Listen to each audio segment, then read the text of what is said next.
what are we going? Oh, we're going. We're going, Jordan. We're going. Are we live? Let me know when you got us on. Yeah, we're live. Hey, and welcome to the Quack and Smite League All-Star Weekend. My name is Bonsai Joe, along with my main boys, the Goat Boy and Midi Man Link, here in the casting booth. We got some fantastic games ahead of us. First things first is our star-studded main event, Quack and Smite League All-Stars, Team NMR versus Team Davies, here in picks and bans of Game 1. First off, coming from Team NMR, we see the first bans being Ratatosker, Cerberus, and Guan Yu. That Ratatosker obviously targeted directly at Davies. What do you guys think? I love the bands coming through. I think Guan's such an important band. I mean, we have seen Tiamat banned, but I mean, like I've obviously played with her in ranked games and casuals games, but I haven't really seen her in the QSL too much. I think she slipped through like one or two times, but that might even be like a mini league game.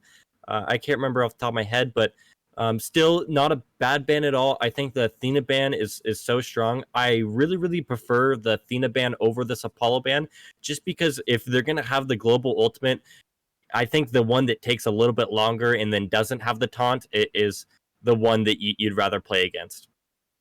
Absolutely.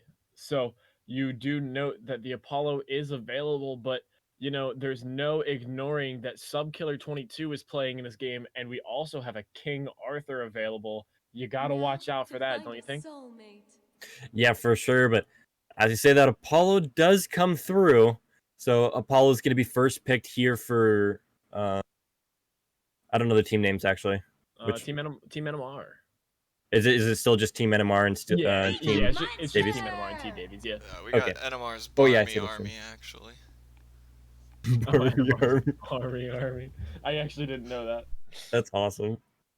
Okay, cool. Can you type it in for the spectator lock as well? Yeah, I did. Oh, you did. Awesome. Perfect. You're so good, dude. You're so good. So, on the Davies picking side. it. Go ahead, Joe. Sorry, go ahead. Davies picking up Scylla here in Sobek. That's going to be the top two for Team Davies. I really like this top two. It's kind of like that, classic kill lane for the Sobek and Cupid. But I mean, especially, me being a little bit biased here, the support, I like rotating early to this mid lane. So I think if whoever's going to be playing this Sobek rotates over to that mid lane, nice and early, I think is going to get good value from this Pluck Scylla combo. It's going to be really hard to deal with. I'm interested how this Janus is going to play. I think he's going to have to be very close to walls to be able to play safe. As it's going to be a dangerous territory for him.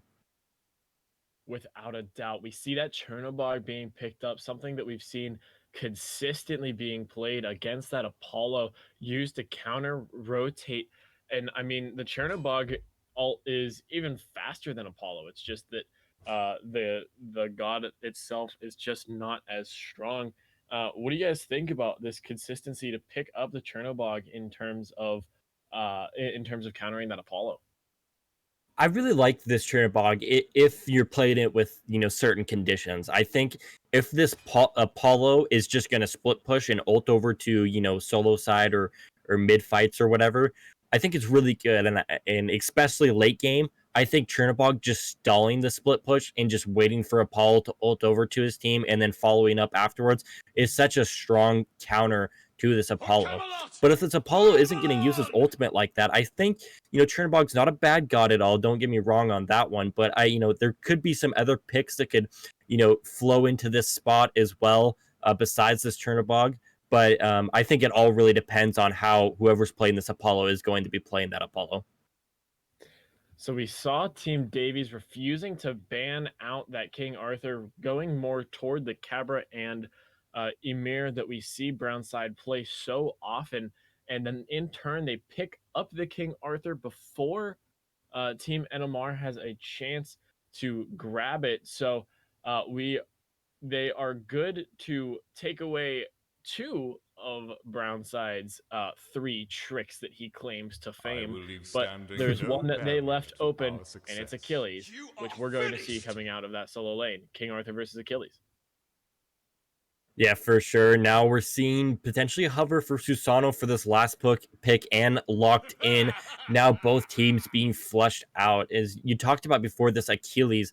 And, if we're disregarding the solo lane matchup, I think Achilles is actually such a strong character into Sobek. We see so many of these Sobek players just naturally from casual, from ranked, even competitive. You ult it, potentially dangerous situations, and that means you're below 50% HP. That means you're, pushing towards that 30, 20, 10% HP range is when you're ulting. And you can cancel this ability early, but not instantly. Once you're in this lurking in the waters, you're stuck for a couple seconds, and that's just enough time for Achilles to get his ult off, and that makes you a really easy target. So I think this Achilles pickup is actually going to be so strong, especially towards this Chernobog and Scylla as well. But definitely not discounting the power of King Arthur, the tankiness he brings, the damage output he brings with not even needing to build power items. I'm so interested on the build path that these people are going. And right now, Bonsai Joe, I gotta ask you, which team are you leading towards just after picks and bans? Just after picks and bans, it's a little tough to say. I really like the counter picking of Achilles versus Sobek, as you talked about. That's also going to go really well into the King Arthur, in my opinion. But at the same time, uh, that that big pick off comp between the Scylla and the Mm-hmm. Susano and the Sobek allow Team Davies to really find picks before taking the team fights. And I think that's what they're going to have to focus on. If this really works into these 5v5 team fights, you got the Ganesh, you got the Achilles, the Tsukuyomi, the Giannis just able to pump damage into areas like no other. But if they find the picks, Team Davies, that is, if they find those picks in the back, take out Rye, take out NMR before they can do that big damage, then I think Team Davies takes it. But all in all, I really, really like the comp coming out from NMR's Barmy Army. Great analysis, Joe. And now, game one officially getting started here as the clock ticks down and starting builds are being flushed out and people are getting to their camps. Some interesting things that we haven't seen. I mean, I've seen some benevolences thrown in the support role, but both supports going benevolence before this patch coming through, I think is very, very interesting. Is people aren't using this Sentinels as everybody's loved so much, and in both starting with the Hog and at least one's going Chalice and another one's going Pots, but still unseen, I think, from both supports going Benevolence. Absolutely. The benevolence, I mean, becoming a little increasingly popular. It was really popular at the beginning of season 8 in something like solo lanes because of being able to upgrade it into that animosity. But after the nerfs, we just have not seen it as much. Great point for sure. And Austin the Great versus Ryle here in the mid lane, or Rylan. I'm sorry. How do you pronounce his name? I actually don't know. Rylan, yeah. Rylan. Okay, just making sure. Now meeting each other in the mid lane. It looks like these camps are going to be going in favor of Barmy Army here on the right side mids. Is a little bit of pressure as well is happening for this dual lane. And I mean, I do like their clear. I think Apollo and Ganesh clear is going to be pretty strong and hard to deal with. But I mean, Sobek's sustain using that 3 is going to be pretty hard. Hitting level 2, 3, 4. It's going to be very annoying. You can't really, punish him by getting poke on him as he just heals it right back up from the wave. Yeah, no kidding. We got some absolute big pushes in solo and mid here, both being 2-on-1. NMR did not get Subkiller's help on that yellow, took the camps himself, and then headed over to solo lane. In terms of Team Davies, we saw Davies showing up at that mid lane early as there's a huge pluck Coda Bear onto its really Destiny. Does not find the kill though on the Ganesh, and they're forced to back off there. What do you feel about this pressure that's being brought out from both sides of this dual lane? Go. Yeah, I think it's going pretty well. I think, as I talked about, the Sobek sustain beat a little bit troublesome. I think that was a great pluck, just a little bit of timing for abilities. Just Chino now autoing down brown side, and he's going to wait for the dash, and there it is. Here comes the beads and the shell. Is it going to be enough? Brown side, so low. Same with Destiny on the run, both escaping. No first blood, but lots of blood being shed, but potentially not over yet. NMR looking the gank. I think they see him on the ward, and there it is. So they know he's there and waiting for him. No team to help, so NMR is just kind of lurking and deciding that it's not going to be worth it. I'll just help you confirm this purple and be on my way. He's sitting on 2 wards there. Extra confirmed. But enemy almost finding the kill on Subkiller, and he is going to have to back off. Enemy took a tower hit and had to back. They're going to go ahead and invade that blue buff for free. Huge poke coming out by an enemy here. It's, that bluestone being so good, proccing on every single one of King Arthur's abilities. And when you got 18 of them, bluestone's going to be pretty good on proccing all that, especially in the early game. But here comes the invade, actually, is Davies getting poked down so much, maybe too much, and Amar is now chasing him down. The 3 able to create a little bit more distance, and now the movement speed steal is now worn off, so he's just on the chase. Enemy rotating over. Same with Austin, wanting to maintain the line.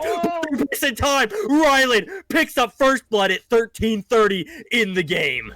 An incredible through space of time from Rylan to confirm that kill on Davies and pick up the first blood goal. Unbelievable.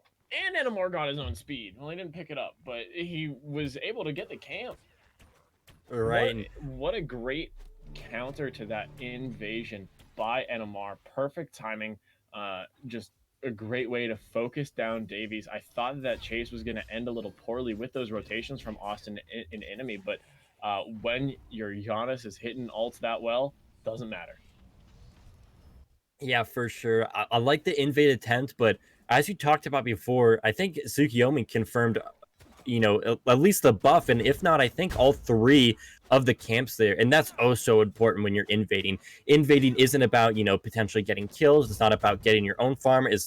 Invading is just naturally a reduced farm, especially in the early game. It's all about stealing it away. So when you go to invade like that and you're getting nothing for it and losing your life, it's going to be a huge deficit. You're wasting time having to rotate that far into the jungle. Now you're going back to the fountain. It's going to be hard as now the gank coming through by NMR, but Chino's just going to up down with his ult, looking for a little bit of damage on Brown's side. The blink comes in by Davies, ultimate as well, picks up 1, make that a double as he gets NMR and, Brown's side, I couldn't find the name, in the dual lane. And Subkiller is going to fall out in that solo lane as well. Enemy got off to just an incredible start against Subkiller. So just a perfect counter rotation. Davies was behind NMR and watching him the entire way. Chino just sitting up there baiting out the fish. NMR took the bait, went for the kill, but couldn't find it after getting up down by that Chernobog ult. Yeah, for sure. I think it's a very interesting, process going on in the QSL. Typically it's very good to be proactive with these ganks as a jungler. But I mean, we see so often engages happening in lanes, whether, it's junglers, mids, supports, whatever it may be. And oftentimes, maybe I'm biased or I'm missing something here in games, but it seems so often that the person, following, rotating after, counter ganking, and hold that thought is Austin the Great picks up Subkiller. Easy, Ganesh dropping the Dharmic Pillars, now on the run, but lurking in the waters is going to slow him down. Shell might not be good enough because I'm a monster is here as he picks up. It's really Destiny with that one. Double kill for Team Davies as they rotate back to their lanes. Just an unbelievable rotation. Team Davies had the vision, knew that there was 3 of Team NMR going toward that right side, made the counter, 4v3 fight, just all in favor of Team Davies. Nothing that NMR's farming army can do there. Yeah, for sure. And it looks like they've liked what they're doing and they want to do it some more. Now Davies looking at Brown side here. 3 caught on the wall, so not able to teleport to that. So close. I think if that 3 goes past that wall and doesn't clip on it, that's a very dangerous zone for Brownside to be in, but he's going to escape with his life just fine, and they're going to back off that one. Something that we usually see in this duo lane is a lot of power farming, a lot of them being some of the highest XP, past when the supports are moving, of course. But the real power farm lane right now has got to be coming out of this mid lane. Scylla and Giannis, both the highest levels on their team, looking to rotate and deal some damage now, but staying about on pace with each other.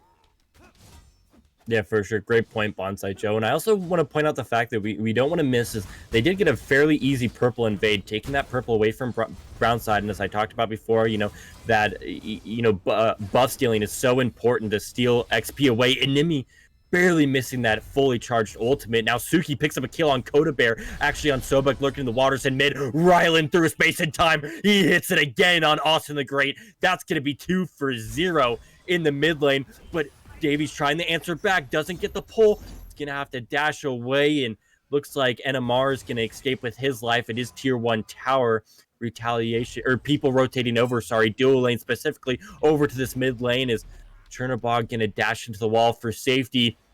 Invades happening by Davies. He's tried to do it before. He's trying to do it again. No through space and time to hit him this time, but a lot of players instead. Ultimate knocks up one, execute range. Subkiller takes down Davies. Now 4v1. Portal saves him from the execute, buys him a little time, but not enough. Oh my, I thought Subkiller had that all the way, and Rylan trolls him a little bit with the Giannis portal. It's okay though, still gets the kill. Just a great rotation. They did a good job of noticing that Davies and Chino used ults and blinks on to NMR to chase him down. So they rotated over from that duo, they rotated over from that solo to meet them in the mid/right jungle, and it was a basically 5v3 fight with no ults, no blinks from multiple members of Team Davies. Yeah, for sure. And something to definitely not forget is they did pick up Scorpion right after that. I mean, Scorpion is going to allow Pyro to drop here in just a second at that 10-minute mark. And as well, it's going to give him that upgraded speed buff and upgraded blue buff. That's, it's definitely not game changing. This, upgraded buff, value isn't going to be the life or death situation, but it's definitely not something to disregard. I mean, that we're talking about 20% CDR on a solo laner, 9 minutes in the game. That's huge value, especially on Achilles, be able to, spam abilities, his abilities even more, which are so strong. That one stun in power that he has is going to be huge. We're talking about CCR as well on this jungler, allowing NMR to get out of those stuns even quicker as he, potentially is trying to gank these lanes. So I think this early Scorpion is going to prove fairly well for NMR Barmy's army here, that I can barely say, at 10 minutes in the game. So we're going to see a grouping up here at mid lane. Look out, NMR trying to look for this Chernobog, but they have not had any vision on him yet. Chernobog's ult is up and available, though. He's going to have to go. Where will he land? Over on the other side, over the solo lane. Subkiller using the ultimate to try to take out Enemy God / Cheeto Del Rey. I'm not quite sure who he's going for there. Almost picked up the kill on Chino there, but they're going to look to dive him under tower as Davies is going to pick up that kill. They're going to look for some return here at mid lane. Try not to waste Subkiller's life. NMR picking up the kill under tower on Austin the Great. Coda Bear looking in a tough spot. Tries for the pluck. Finds it on a minion. Tries the tail whip to get out of there. And the unstable vortex from Rylan is going to pick up that kill and turn it into a 2-1 in favor of NMR's Barmy army. Huge. I think starting from the solo lane fight that we saw maybe a little bit of miscommunication. I think they might have thought he was in that execute range, so he went for the instant execute as he comes down, and it just wasn't quite there. The health bar wasn't quite low enough, and then in turn he's going to lose his life as the team rotated to his side. But they did get some value off that rotation as Barmy's army was able to push mid, get those kills, and following up, a lot of ultimates being dropped. I believe 3 was dropped just to be able to put down Austin the Great. it ended up working out in their favor. Not much camp, stealing getting off. I don't think this is huge value coming from Barmy's army. I don't think they've got like a red invade. I don't think they got back camps invade. I think a lot of them just backed, maybe secured some mid camps.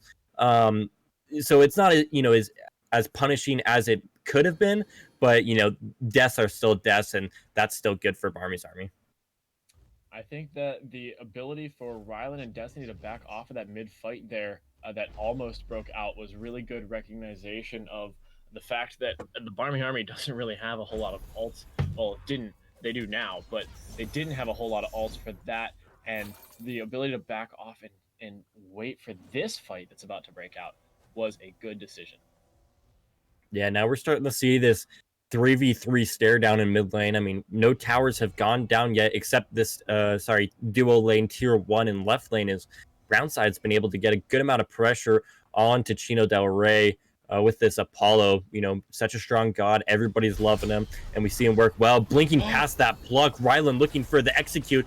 NMR follows up, but not one hit through space and time. Austin the Great is going to dodge both of those ultimates and back up as he's awfully low. Team on the way, no red buff to invade, so Ryland's just gonna back after that one. Doesn't want to get counter ganked by Davies here, so 2 ultimates dropped for no kills is a little bit iffy for Barmy's army, and I'm interested to see how this plays out in the next 45-50 seconds. Every single one of those piercing moonlight shots from NMR barely missed Austin the Great. And then again with the through space and time, just didn't connect. Just great value for Austin the Great to get out of there with both his life and 2 ultimates on cooldown. Yeah, for sure. Austin the Great, if he was played in first person right there, his whole POV would have been just struck with a white flare as it was on his nose. So close, but not close enough. Is now looks like Team Davies able to secure those right mids for themselves. Pyromancer up. We still have dual side Scorpion up as well, so that's going to have to be taken at some point in the game before this Gold Fury spawns for either team to potentially secure in the future. And I mean, we've seen a lot of, playing kind of this right side of the map. We've seen some invades on the right side of the map, obviously fighting in mid, and only like 1 or 2 early ganks on duo side. But as I say that, we see Coda Bear and Davies rotating to this left side, potentially looking for Brown side at half HP. Brownside's in a tough spot here as Coda looks to dash in. Davies doing big damage and Chino picking up the kill, but look out the counter from NMR looking to try to do some damage here, but it's still a 3-on-2 fight. They have to be careful here and recognize that they need to back off, especially with Austin lurking around in that left side, and it looks like they're going to go their own ways, but Coda Bear backing off on that so back as over in right lane, Enemy God just doing a stupid amount of damage to Subkiller. He is going to have to look for something to get out of there. Tower doing big damage, but not able to pick up that kill as Enemy God underneath that tower. You got to look for something here if you're any with Subkiller sitting so low under this tower. Yeah, for sure. This is going to be dangerous, though. I mean, I think Ganesh is here just to help out and make sure he needs to secure this wave as the blink comes through. There's a stun. Dharmic Pillar's being used. That's going to slow Enemy God here, but there's not much damage output to follow up. And Enemy's very tanky here. This isn't the safest. NMR is now here. He's joined the fight. There comes some slows. There comes the stun. There comes the execute. He's just safe enough as Subkiller picks up the kill on Enemy God. But it's not over yet. Davies dropping this ultimate. 2 people pulled into it, knocked up. Half health is NMR looking for a potential kill. Destiny not hitting the dash, and now potentially the turn comes to Davies, but he's going to be able to 3 away on this right side. So ultimate being dropped and no kills in return. Really good played by Barmy's army on that right side of the map. All 3 of them working like a well-oiled machine. Brown side looking for the pick. He's going to go ahead and beads. That was kind of an awkward interaction. He, I think, like got thrown away, but Rylan able to pick up a kill afterwards, just with that unstable vortex and portal away as Janus does. His cool guys don't look at his kills as he walks away from that one unscathed. Incredible that the through space and time just barely missed Chino Del Rey over in that dual lane, but Rylan despite having it miss, said, "I want that kill no matter what." And I I just as I mentioned how Innie, was trying to look on something under tower with sub killer, the big rotation from NMR and from Destiny over to that right side put enemy in just an awkward place. If he wanted to make a move, he needed to do it, as early as possible there. But he got punished for staying up just a little too far. Downward Pillars being used, and I'm a Monster also being pulled out as well. There's Lurking in the Waters. Janus is getting a portal away from that one, so he gets a little bit of poke with the Lurking in the Waters, but that's going to be a 2-for-1, I believe. Or no, sorry. Yeah, two for one ultimates being used in this win lane. Portals, but he's going to portal right to Davy's face. Unstable Vortex not on the mark, and now at a half health, and make that 0 as Davy sends Rylan back to the fountain. An unfortunate portal for Rylan. He did not have through space and time available. Uses it to travel through the map, look around for other farm, and in turn just met his maker. Right, Brownside pushed up a little bit far, but he gets Apollo, so he's just gonna go ahead and ult out of that one. Gold Fury is up. Red team, Team Davies, posturing. Now looking potentially on the NMR, but he's gonna go ahead and use that ult, but he did hit once, so he's gonna get pulled right back into the fight. Crush, not quite on the mark, but the damage is still there. Pluck being used. NMR, 4v1. You can't handle that one. Animi's gonna put that in his slash line. Now, you know that's not what NMR wanted to do. He absolutely was not looking to grab that pick with the piercing moonlight and did not want to be there. But he, despite him being caught in an awkward situation, still pulled a lot of abilities out of it. But in turn, Team Davies is going to go ahead and get that Gold Fury. Destiny doing everything possible to try to take it, but will get out of that with his life, but no Gold Fury. Right. Also need to point out that as Team Davies did pick up that Gold Fury, it's not all is lost, as Barmy's army was able to pick up Pyromancer just a second after that Gold Fury falled. I think we saw a little bit of a contest by Animi, but it just wasn't quite, the timing wasn't quite right. So I think Apollo and Subkiller was able to pick up that Pyro as well. So 2 big objectives down at the same time. One left being Fire Giant, now pushing that 20-minute mark. Here, I love this 20-minute mark of Season 8 because it so commonly happened, not quite in this game, as people are a little bit lower in levels potentially than what the time may serve, but once you get to that 21-22 minute mark, that's when people start hitting level 20. That's when these upgraded starter items that people have crazed about and loved about are starting to come online. I think this is a big part of this Season 8 game, is this level 20 mark. And now a little bit of a fight happening here on this red buff. 2 ultimates being dropped. Dark Pillars and Amar trying to ult back to get a little bit of mitigations. Is it going to be enough? I'm a Monster blinked away, so no kill for Austin the Great. And now the pluck going onto Destiny. Ganesh all by himself. Rylan a little bit close, but that's a lot of damage. He's only level 15. Coda Bear says, see you later, Destiny. I'm the support right now. Austin the Great just a good ult over the wall, saw that NMR was low, thought he could get the execute as Brownside ults into 4 of the enemy team, but gets punished for it. He was looking for the kill on Austin the Great, got a little overzealous, and paid for it with his life. Solo laners still fighting in solo lane by themselves, which I think is a little bit odd, but we are seeing a 4-man push happening in this mid lane by Team Davies, and of course, nothing wrong with these solo laners fighting. Still looking for a little bit of pressure, making it easier for them, for one or the other to rotate over. T1 Tower still up for this solo lane for Barmy's army, and now the fight goes on to Subkiller. Too many enemies in his face. He may be a tanky solo laner, but not tanky enough as Chino Del Rey puts him back to the fountain. Team Davies doing such a good job traveling as a 4 to 5 man unit and just picking off NMR's Barmy army one by one by one.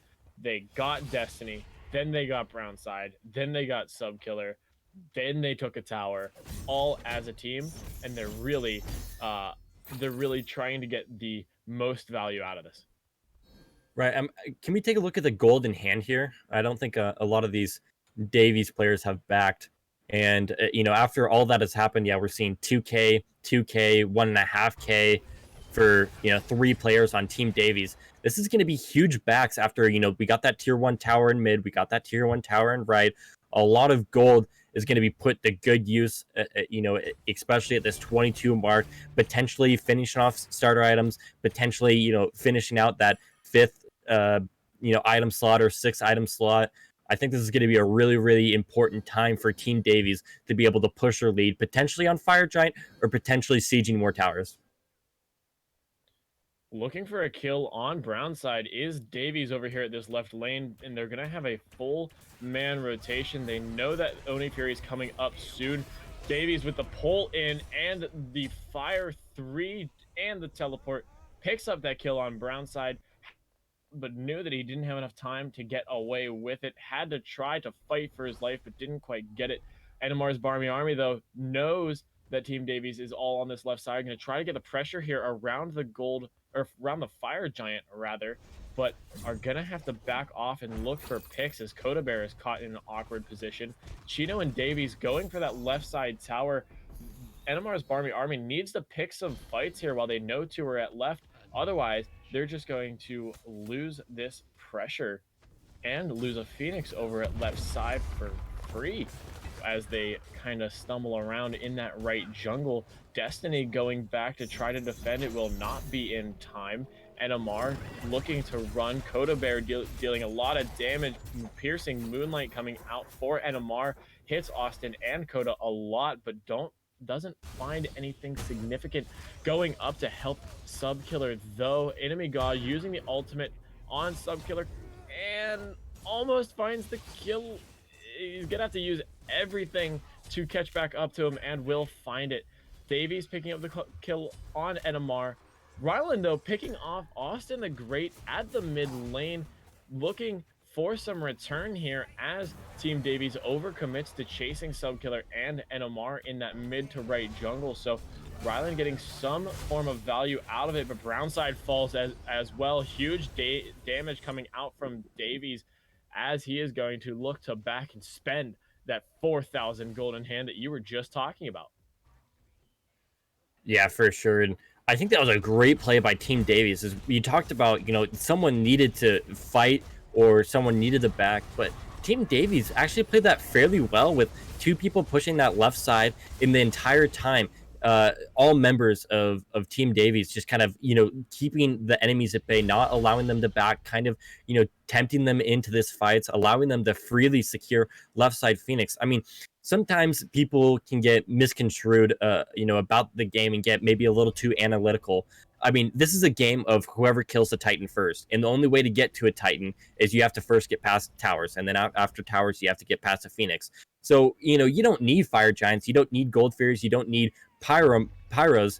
As long as you're getting these structures down and you're doing it safely, you're doing great. And I think that's what Team Davies was able to pull off right there, getting that left Phoenix down, especially if they want to continue this game, allow that Fire Giant, don't get me wrong. It's an important objective, a huge objective. And I think that's what they're going to be looking forward to next, having these fire waves push in left, going to help them buy a little more time to safely secure Fire Giant. Yeah, I mean, you just said it. Team Davies playing extremely well to confirm that left tower and Phoenix. And the way that I thought they did it was fantastic as the Fire Giant has started up. So I'm going to interrupt myself for this fight that might be happening. But Team Davies might just get this Fire Giant for free.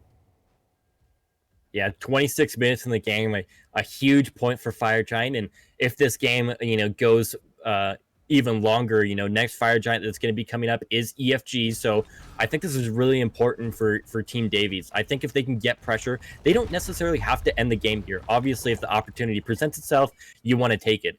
But if they're able to get a second Phoenix down, a third Phoenix down, and they can't quite end there. Is they're playing, all members are playing very safe.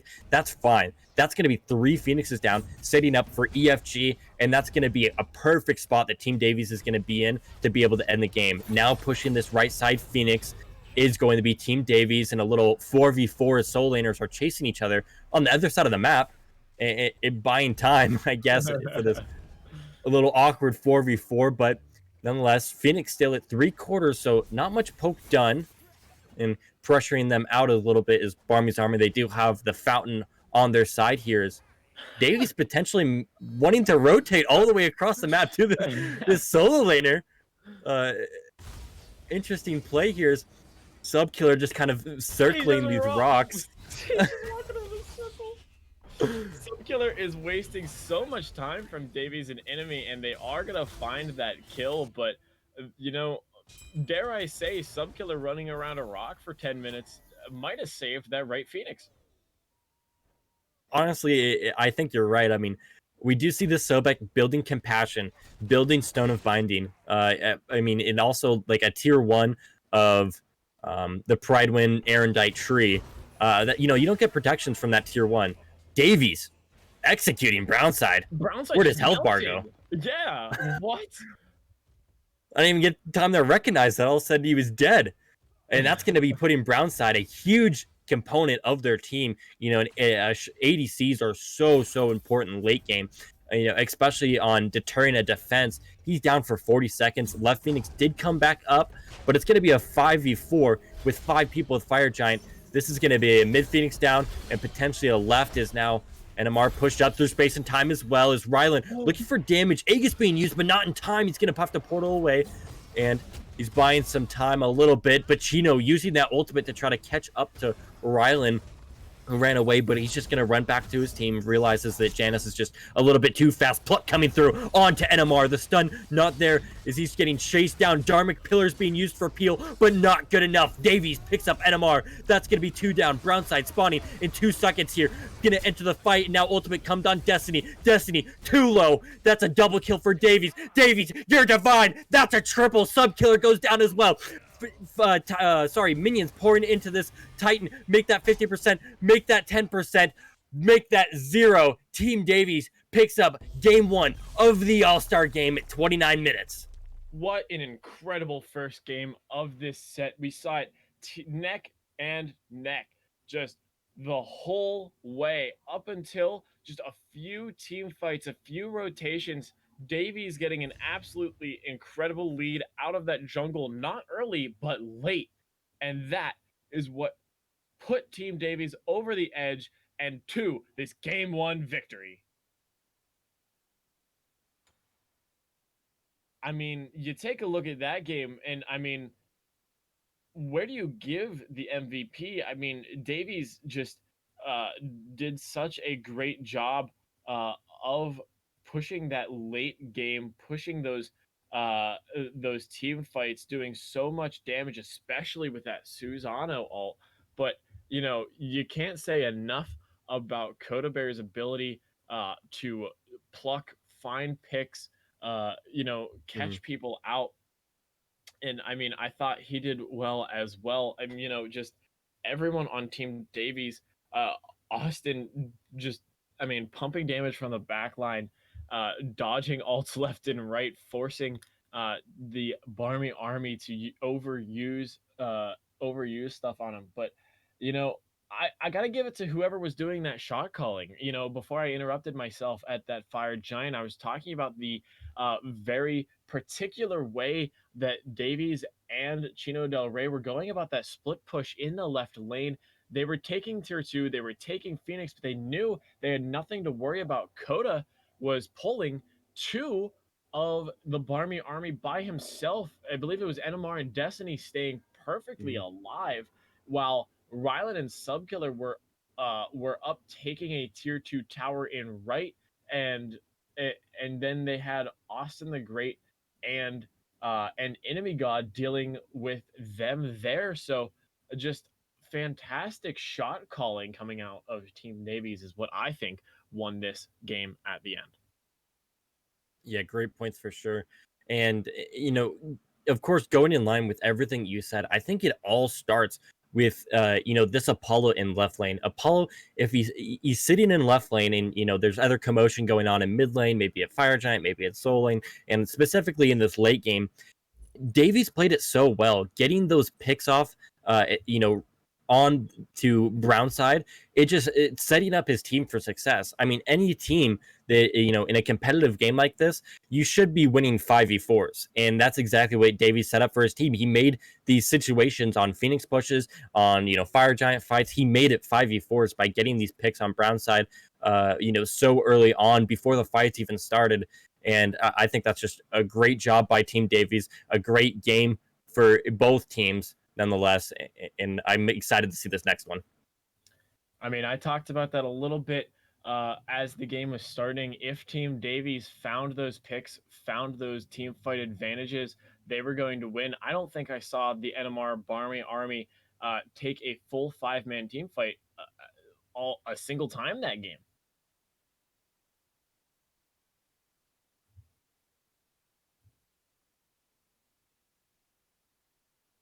So, as we look to game 2, we're going to see the same lineups coming out from both squads. Well, maybe not. As we use this break, I'm gonna grab some water. Okay, cool.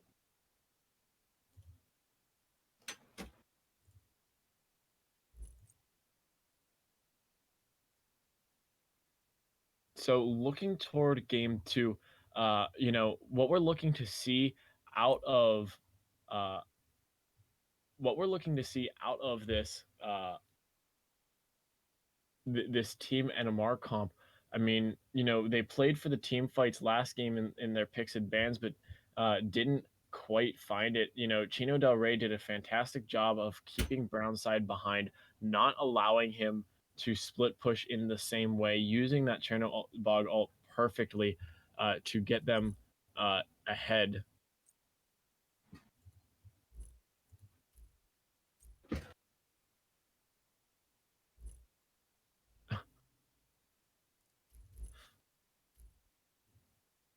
So as we have a bit of an issue with the lobby coming up.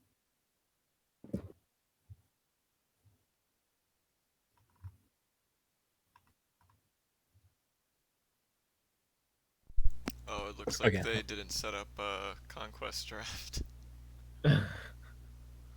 we almost had blind pick.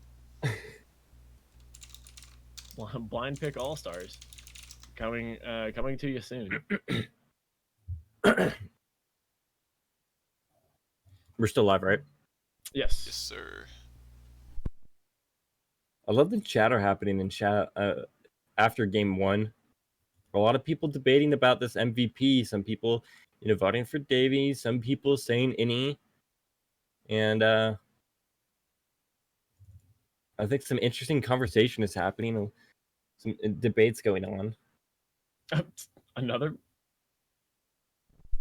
Wait, hold up.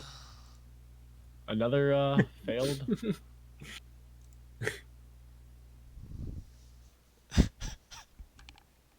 damn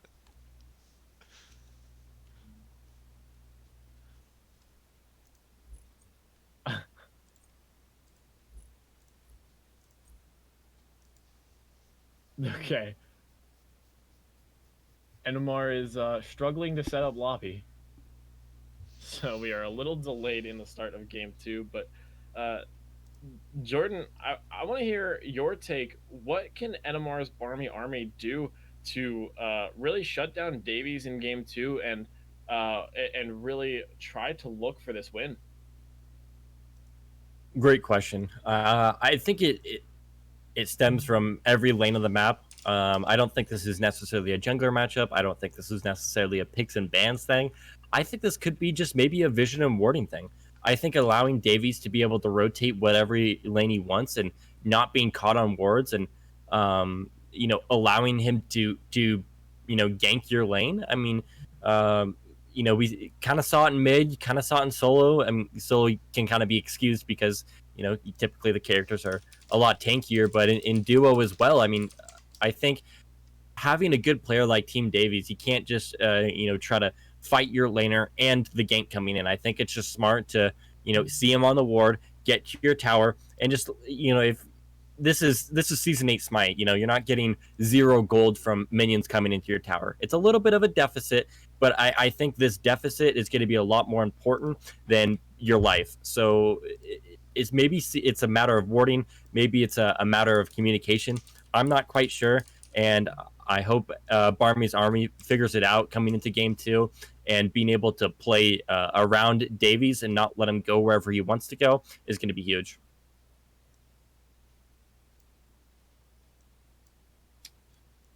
Absolutely. I mean, we saw early in that game.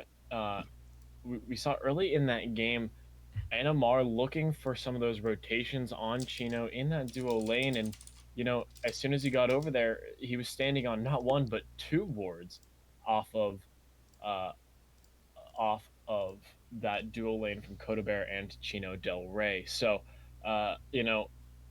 if we saw that same kind of vision, that same kind of knowledge from Brownside and team and the rest of Team NMR, maybe uh, maybe we'll see them get a little bit less caught. But Brownside is definitely where they're going to want to look to turn this second game around. So, Yeah, yes, they for didn't like the sure. split push because Apollo being the first ban out of game 2 here. And there goes the Giannis as well. They're going to be forcing Team NMR onto a completely new comp in both mid and ADC here.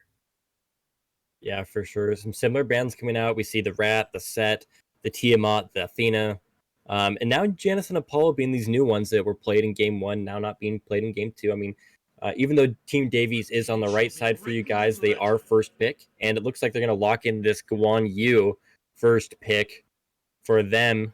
And I like this pick. I think he's kind of just a strong character. His ultimate offers, safety. It also offers great engage. It also offers great damage.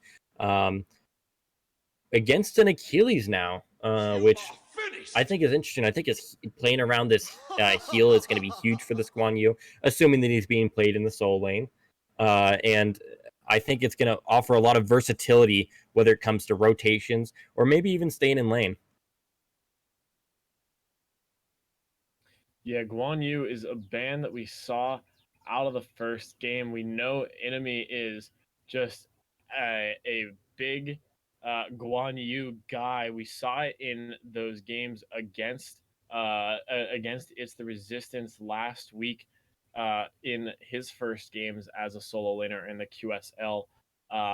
He did such a great job of using the pressure that he could get off of that Guan Yu to really uh, really punish the not only the solo laner but also the jungler from uh, from the enemy team, just taking all those back camps, taking all the farms he could, and just Mhm. starving the enemy team. Looks like Austin the Great is going to be going back to the Scylla as it's being picked up for their third and final pick for phase 1 of picks and bans here. As long as with a Ymir going into the support role for them, I'm interested to see how Coda Bear is going to play because I'm, especially compared to the Sobek that he just played, Ymir is a lot less safe character. I mean, no, dash for him. He does have a wall and a freeze to provide some peel for him, but I think he's going to have to position very, very well around his team. And Ymir, obviously, such a strong laning god, is 2 on such a low cooldown, absurd lane clear, offers a lot of pressure in the soul lane. And I think it's going to be really good, especially going into this classic ROM who, has good clear if he's allowed to step up to the wave. And I think that's potentially what they're looking for, is to, not allow this ROM to step up to the wave to be able to get the clear that he wants. Something that we see a lot from Rylan when he plays mid lane is just rotation, rotation, rotation. We saw it from the Giannis, one of the easiest gods to rotate with, but when you have that Giannis band, who do you go to that can move around the speed, move around the map with speed? It's got to be Poseidon here, right? Rylan will be going back on this Poseidon, um, just using that two to get that speed. Probably going to buy a Zoom Orb as well, and that speedy man will be ganking lanes more than your jungler will be. Yeah, for sure. And Cthulhu being picked up and Uller being picked up after that one. Interesting picks coming through. I assume this is going to be Cthulhu support, and he's is a guardian. He's definitely not a bad support, but he doesn't have the instant peel that you might be looking for. I think he may be catering himself to more of an engage or like solo role, just kind of zoning, absorbing damage, being a big body that Cthulhu can be. Is maybe what team NMR is going to be looking for, and Uller potentially going in the jungle as Hachiman being picked up by Chino Del Rey for their final pick and flushing out their team. And now, huge Anubis being hovered. I don't. The hovered Goobus. And locked they in. did it. They did it. That is a locked Goobus. I really, really like this pickup. I think Anubis is, maybe not the best mid laner. It can be easily countered, but I think he's such a strong pick into this Ymir. Ymir can get shredded and dumpstered by this Anubis. So good, especially in like early mid to mid game.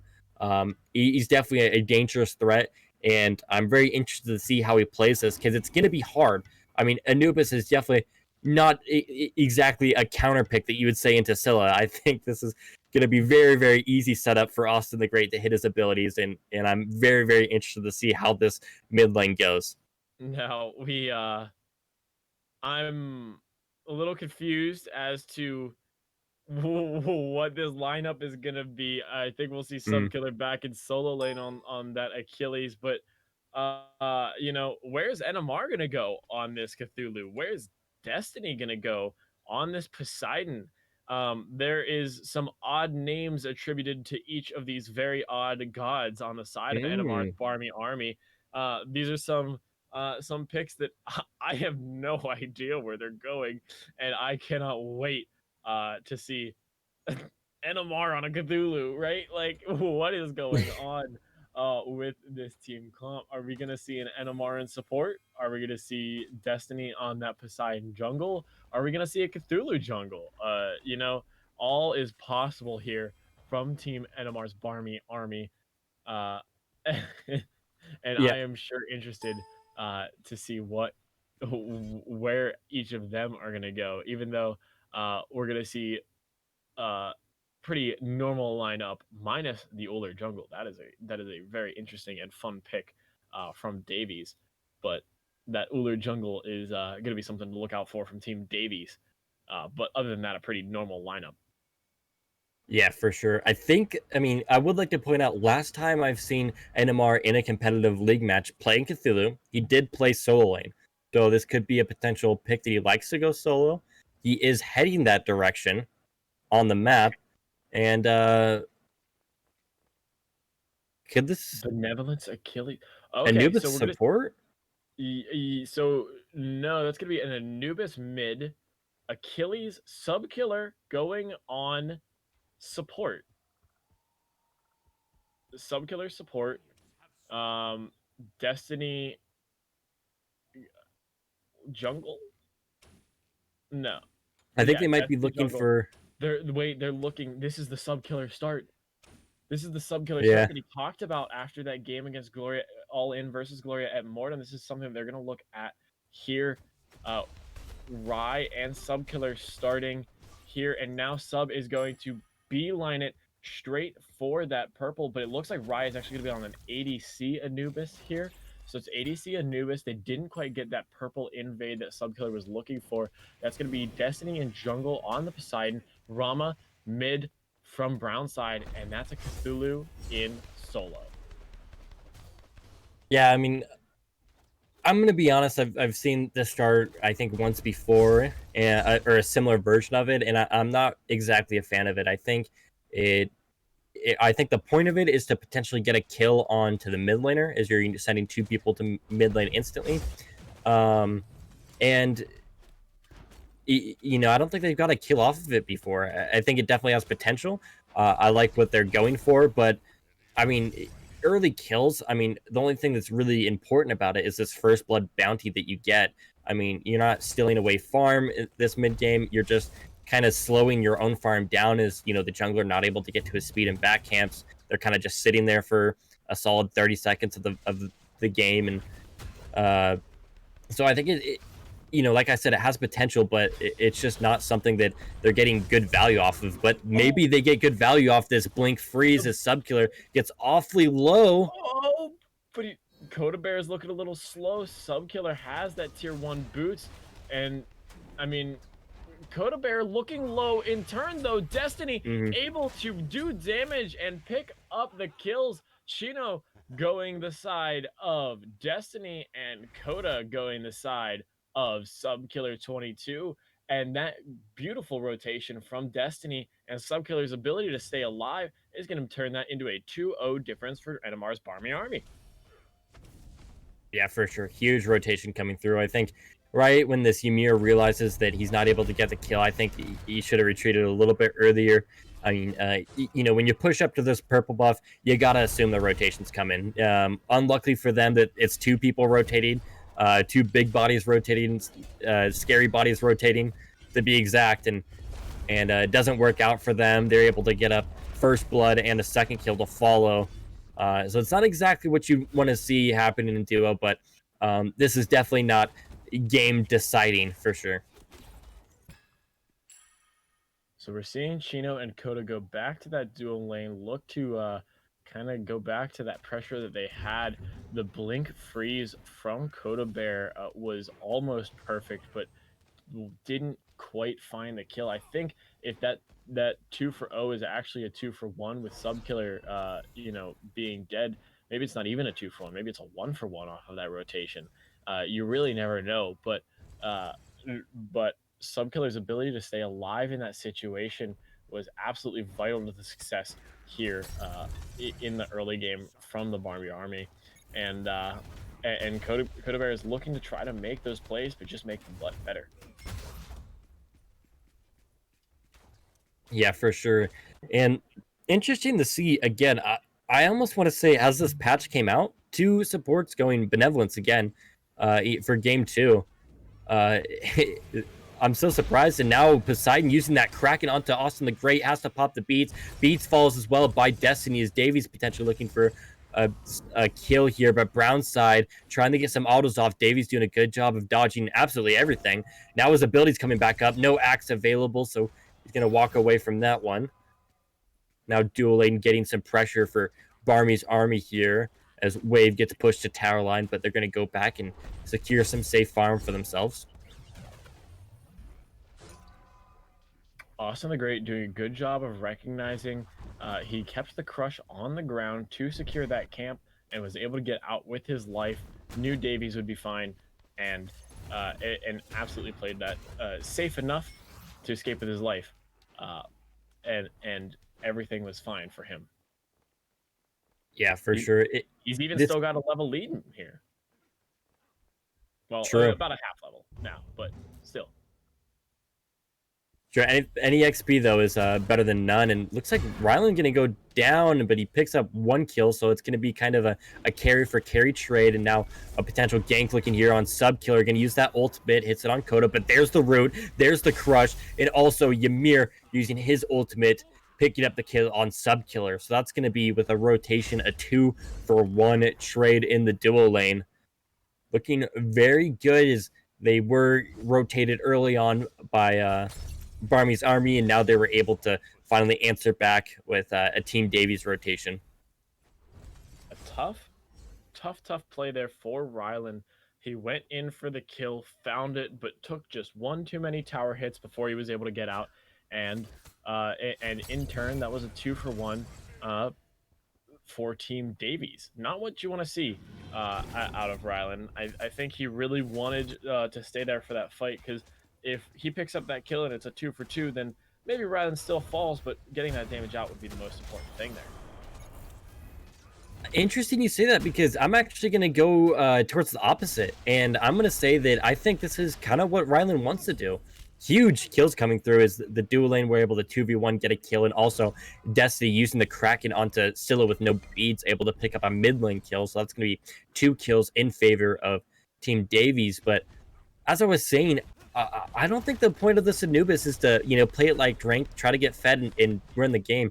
I think this Anubis would like to kill himself in order to kill this carry. I mean, if we're thinking level 20 late game, we don't want Hachiman there. We don't want Chino being able to get huge auto attack damage. So the longer you prolong this, the better off your team's going to be. I think this is a play style where you're kind of suiciding yourself in order to keep the other team behind and let this 4v4 flourish that's now going to happen in the mid lane as ultimates come through. Team Davies Davies himself in execute range, but able to walk away.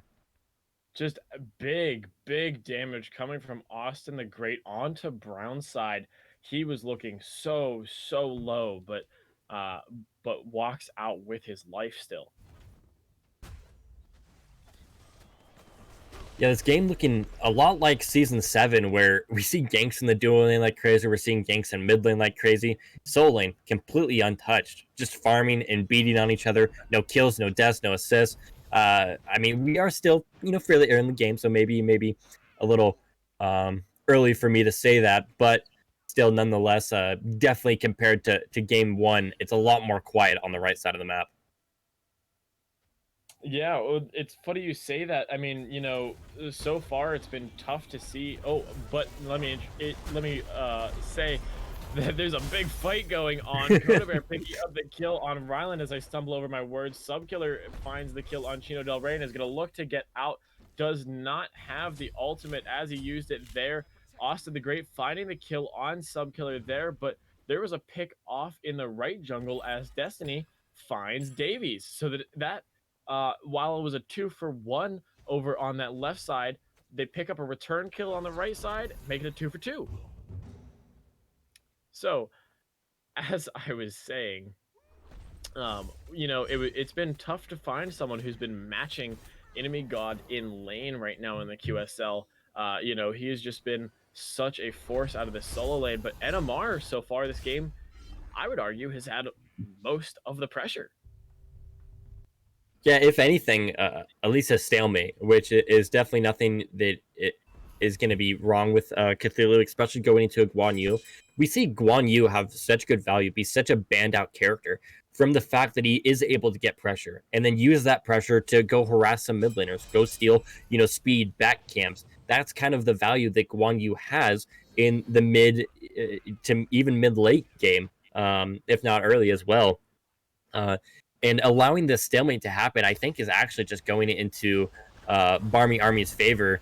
But now the ultimate being dropped by Anubis, looking for Coda Bear as he's getting 4v1, and Subkiller is going to put that in his slash line as Coda Bear goes down.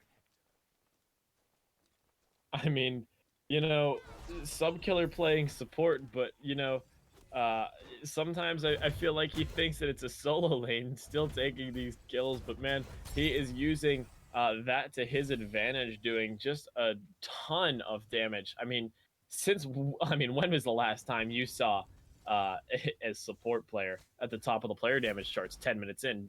Go boy. It's been a while. I mean, we see a lot of Ganesh's being played, Subex being played. That doesn't exactly scream, top damage 10 minutes in the game. But as you, perfectly described, he likes to play solo lane in the support role. And now Chino trying to get away, but not getting away because Destiny picks up the kill. But there's a counter rotation. Coda Bear picking up a kill, or actually goes to Davies rather, but setting up that kill potential. Great job. And now the axe being hit on Subkiller, but he's got to be careful. Look Cavalry's out, on the way. There's Brown's Brown's side. I can't believe that rotation came through and he made it in time to save Subkiller there. Davies was looking to do just a ton of damage, but Brownside out of nowhere double stun the Subkiller stun and just incredible pickup for Davies to die there without getting that kill onto the Achilles. For sure. I think let me not. I'm not bashing the players here, of course, but I'm not gonna say that that's great positioning by Subkiller. I'm not gonna say that that's an insane rotation by Brownside. Of course, good plays. But I think a lot of that is just the power of shifters right now. Shifter shield is just such a strong item. Being below that 75% threshold, it's just allowing, especially how we talked about Subkillers playing this like a solo laner, allowing him to dish out good damage with the power that comes with shifters, but also being so tanky, allowing that sustained fight, even though Davies is hitting the axe, getting damage output onto him. It's just shifters keeping him alive. Such a strong early game item, allowing a great play like that to happen. You noted before this game started, as an ultimate comes out from Chino Del Rey, not able to save himself there as he rides that horse straight into Rylan. But there's a big rotation here, as this is going to be a 3v4 fight here in favor of the Barmy Army. Destiny picking up the kill, Rylan picking up the kill. Davies and Austin are going to go down. They're going to look for more here, as Enemy God finds a return kill on Destiny. Coda Bear looking low, though. Brownside doing mad damage to Enemy. Not able to get the kill there, but Coda's got to run. Rylan picks up that kill. That is a 3-for-1 trade on the left side after all of the rotations, and nothing else is gotten there for Team Davies.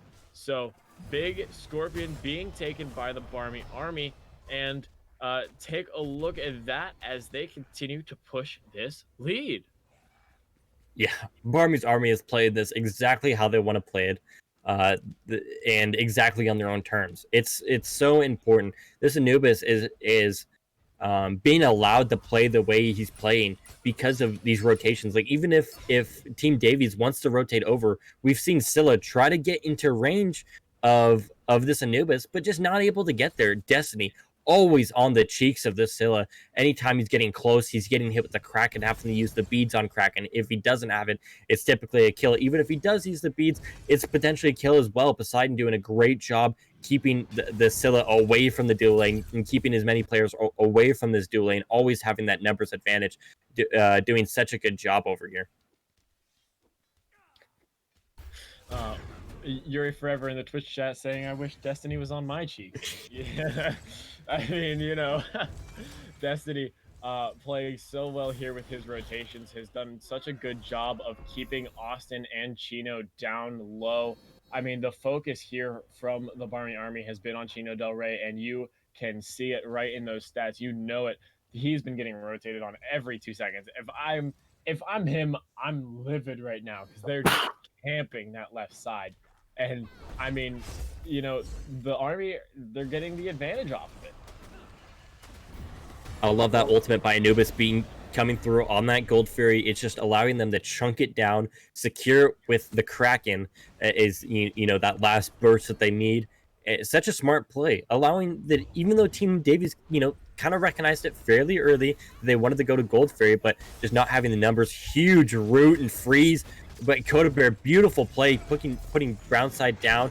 Now trying to use the horse to get away, execute, not quite in range. Too low. Is Davies able to pick up a kill onto Sub?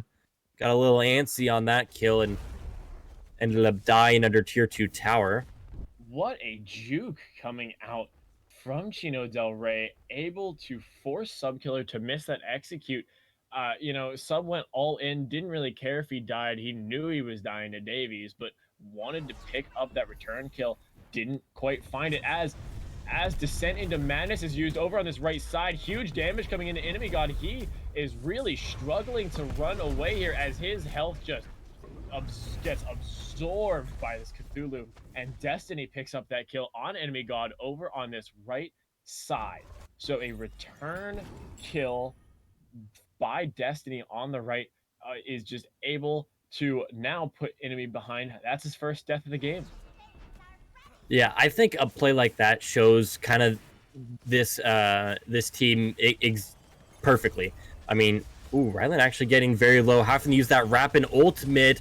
Bancroft's not quite enough to sustain through that one. Chino picking up a kill, but now getting chunked down by Subkiller, so he's going to answer right back. And Davies trying to get away and get a little bit of poke as he runs, using that jump, but here comes the flood of enemies.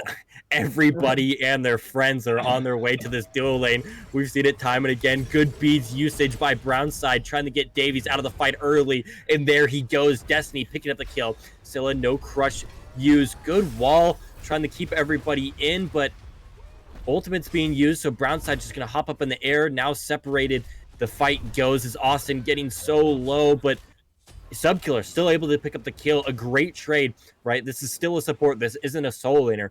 Support for mid. That's a great trade, no matter where it is on the map.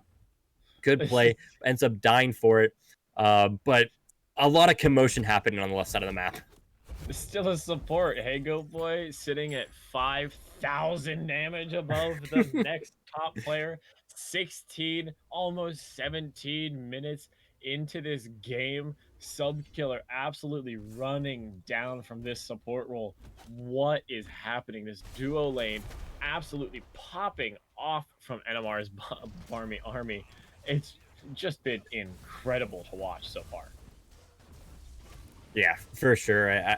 I think they're playing a great job, and you know, like I was trying to say before about showing how the team plays is, it seems like this team really likes to play around Subkiller. We saw it in Soul Lane, all those Soul Lane ganks. I mean, Enemy got good pressure, got good health bar usage, and now looks like a little bit of a gank happening to NMR finally, but he's going to use that ultimate and be just fine, I think, as he separates from that one. He is level 18, by the way, so it's going to be hard to chunk him down. He's got a 3-level difference on to Davies. Sorry, to continue my thought, they really played around Subkiller. We saw it in the Soul Lane, even when he's at a deficit. They ganked a lot, help him to end up killing Enemy a couple times, and now we see him on the left side of the map, and we see everybody hugging that side of the map. It seems like these games kind of revolve around this player. They like to play around this player, and I think it's working very well for them. Something interesting is this fight breaks out is that NMR is still over in this right lane, so it's a 5v4 fight. Austin the Great picking up the kill on Subkiller. They're going to look to push this lead further as Enemy God dives with the cavalry charge. Ultimate comes out from Brownside, looking to save himself. The Kraken comes in on the back. Big damage onto Davies. He is going to look to jump over the wall. Here's NMR for the follow-up, doing big damage on Davies. But look out, Rylan using Death Gaze, gets Davies down low. Brownside falls to Coda Bear on the damage buff. And it's a 3-4-0 fight for Team Davies. That 5v4 initiation in the left side of that mid lane was just absolutely fantastic from Davies to take that fight, take the lead, absolutely melt down the damage dealers. They got Subkiller out first, then they got Destiny, then they got Brownside, then you got Rylan and NMR sitting there only to fend for themselves against 5 of the enemy team. I wonder how they got out alive, but look at Davies with that low health, still chasing the Anubis over on the left lane.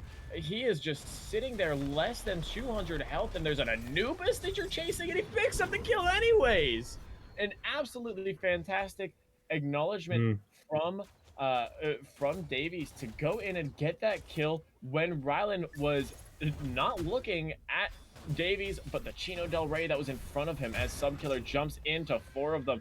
I know he's doing a lot of damage in this game, but this is a tough situation for him to be in as he's getting chased down.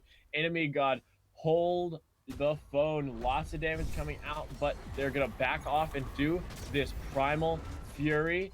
But there's a little bit of contest from NMR on the Cthulhu. Davies picking up a kill on Brownside at mid. He's going to look to rotate over toward the Gold Fury now, as this is a 5v3 fight around the Gold Fury. Destiny drops the Kraken.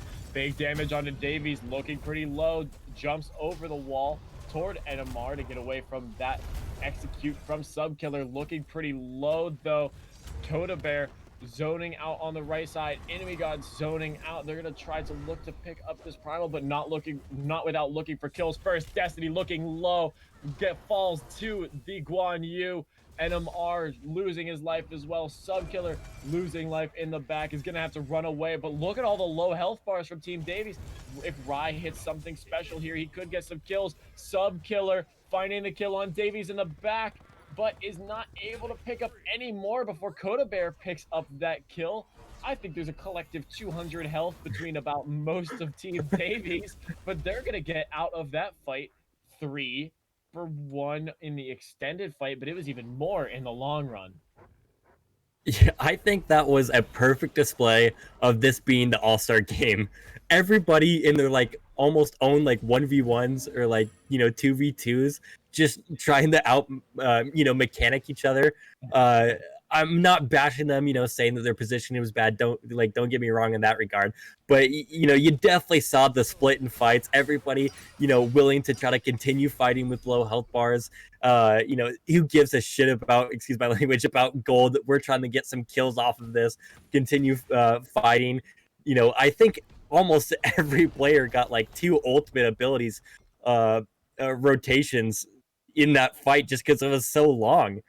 I know for a fact that Enemy got to use his ult twice. I think Chino also got to use his ultimate twice as well. Such an funny but entertaining for sure fight to watch around this Primal Fury. So Primal Fury being picked up by Team Davies here on the counterpoint. NMR's Barmy Army are going to get that Pyromancer, but not without being chased down. Enemy God looking for the kill on Destiny. A huge blink is going to save his life as well. So Brownside using that ult, and NMR does a great job using the Mire to keep Davies off of him. So the Barmy Army looking to chase though over on this right side. Team Enemy, or having Enemy God get caught out there. Brownside picking up that kill there. They see Davies. They're going to look to chase, but Coda Bear is there. Watch out on this engagement. It's 4-on-3 in favor of Team NMR. Look out. The Mire coming in. Gets the root on Coda Bear. And Descent into Madness. Huge damage going to be coming out. Coda Bear looking low. Destiny picks up the kill. I'm a Monster coming out from Austin the Great, but he is going to have to run here. Uses the Aegis to try to get out. Looking so low, but NMR is going to pick up the kill there. That's a 4-4-0 trade. The Barmy Army finds a huge team fight. That the team fight went 3-0, and then over in the left side, Rylan picked up the solo kill on Chino Del Rey. So all 5 members of the Barmy Army alive, looking to take this Fire Giant on the right side, sitting at about 2/3 health. They're going to continue to take it down, but without their ADC and mid at the moment. So they're going to be looking for a rotation from that, and they do find it. Destiny using the Kraken to secure it. Davies looking at the Anubis, but the Barmy Army are going to have to back off here. They're going to have a lot of golden hand after a fantastic fight and a Fire Giant. They're going to look to back off. Yeah, look at that golden hand. Rylan, so much. They're going to look to back off, group up, take some towers. Yeah, for sure. I think this is going to be a very important next 3 minutes of the game with this, Fire Giant. I'm so interested how NMR plays this. I wonder if they're going to be, prioritizing this left side Phoenix to potentially, make sure they could set up for a safer, next Fire Giant.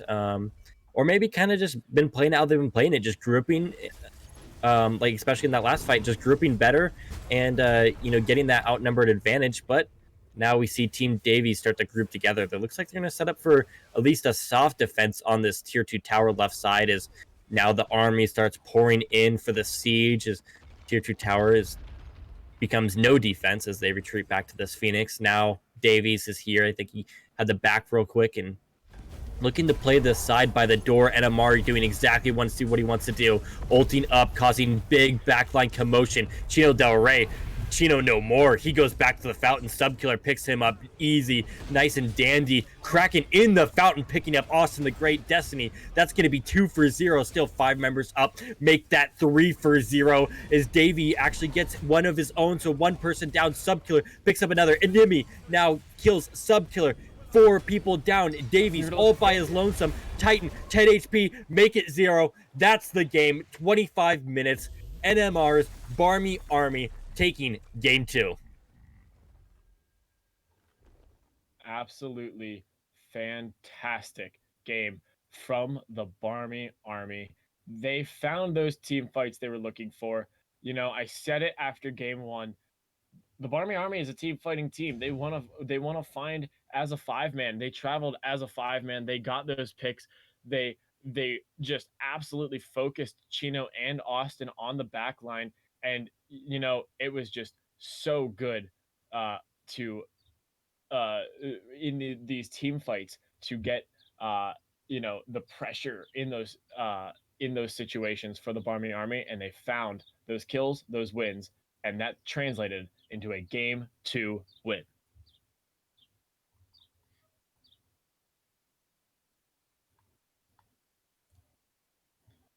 So you gotta look here. Who do you think who do you think takes home the MVP of this one, Go Boy? A great question, because I think, I mean, like, you know, looking at the stat lines is like, okay, maybe Ryland, you know, didn't do insanely well as you want on Anubis, but I think they played it how they wanted to play it. I mean, Anubis is someone you just like can't leave alive, but if you prioritize them, and it just allows Subkiller to get away with the build that he did. I mean, I don't know if you saw at the very end, he built Frostbound Ichabod on an Achilles support. Destiny also played so well, kept Austin the Great out of the fights. Like, I don't think I saw a Kraken. I mean, at least, you know, 85% of them, it seemed like they're going on to Austin the Great. It allowed Austin to never be safe, never be in a good position, because Destiny was on top of him, you know, had free real estate in a way. So he played well, as, you know, good as well. I mean, NMR and Cthulhu also played phenomenal, just being that main tank, like just being Cthulhu, having those mitigations, having the Shack Shroud, having, you know, protections, again allowed Subkiller to get away with the build that he did. Uh, MVP, uh, I gotta, I don't know. It's hard to say because, you know, my brain kind of just wants to say Subkiller, but that could just be, you know, the stats line biased. He played well, did what he did, but I mean, I don't think he could have done that without the team around him. Absolutely. I mean, he played so well. I mean, we talked so much about him playing it like a solo lane. He got those stats and absolutely padded them. But without Subkiller there, or sorry, without Ryland there, without Destiny making those rotations, you know, he doesn't get those stats. Just as you said, like he doesn't get that lead. He doesn't have that much impact as he did later on in that game. So you know, you know, as you said it, Go Boy, uh, they're going to look to play something similar here in game 3. They are going to have a change in lineup. Brownside is going to have to back off for game 3. So we're going to see the last Mm. all-star who has not played quite yet. Yuri Forever will be joining in on Team NMR out of the Kepwi Suns UU, looking to make a big impact in game 3 in place of Brownside. Let me just get my casting bias out of the way. I'm going to be biased towards Yuri forever. It's gonna happen. Maybe I don't want it, you know, want it to, or I do want it to, but maybe it shouldn't. But it's gonna come out, whether um, you know, I'm trying to restrain myself or not. So I'm very excited to see him uh, come into Game 3. I'm so interested on how the actual roles are going to be swapped, you know, potentially, because I mean, last game we saw Brownside mid on Rom, and I don't think Yuri's going to want to go into that role. I think he's going to be one of probably, I would suspect, Yuri to solo lane, NMR to jungle, um, And I'm not really sure about dual lane. Maybe Ryland back to mid, and then Brown, or sorry, not Brown side, but I guess that still leaves who else is on the team? Sub Killer. Yeah, I think we might actually see the same lineup in my opinion. I think the only changes we'll see is Rylan going back to mid, and I think we're going to see Yuri forever in that ADC role. Okay, I, I interesting. I think that's what I think the roles will be switched to match. It or we might see some mid Destiny. He played well on that Poseidon. I think if Destiny comes out, finds that mid lane, we're gonna see Yuri forever in his natural habitat of the jungle. So, a couple different options from Team and Amar to look for different lineups. The one thing about All Stars is, I did not regulate how many people from which roles got in. So we had a whole lot of everyone who didn't play support, and not a whole lot of support players.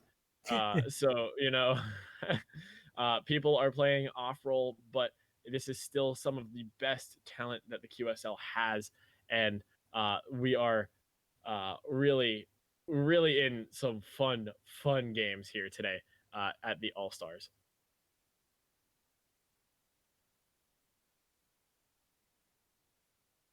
Now it's game three. It's game three here of the All Stars. We might see some fun stuff get taken. This is all for fun. We're loving it. Uh, what do you guys think we're gonna see? You I'm, think you think we're gonna see some sweaty gaming? Because I after think that last game, I think that they're gonna go some fun lineups. interesting. I don't know. I think this being the All Star game, maybe they do, take it a little bit less serious. But I'm not sure. I still think there's going to be some top picks coming through. Being as in like strong gods into their roles. I think there's going to be, maybe not 100%, try hard, but a certain level of for sure seriousness. Sorry, of them being serious and taking this into game three, because it all comes down to having fun, and winning is fun. And I think both teams want to win this set and have fun doing it. So as we go into picks and bans for game three, uh, we got some fun lineups here. I'm so excited. We got a great game coming up.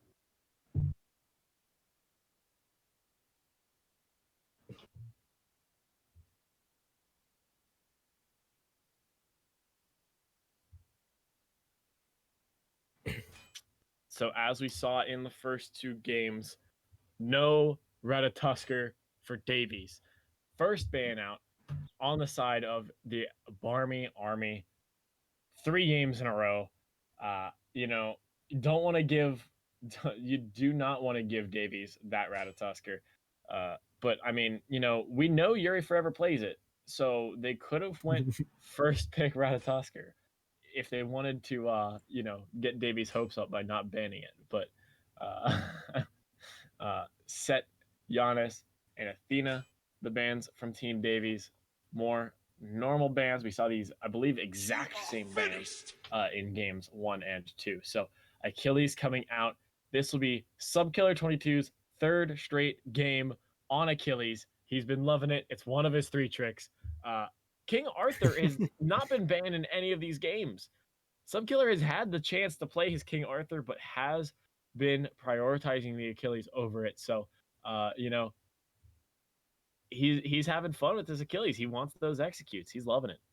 Yeah, I think it started from him just playing Achilles in solo game one to now using this Achilles to flex it, and he's also able to run it support. I mean, you can't really get the same support value that you can on Achilles with let's say King Arthur.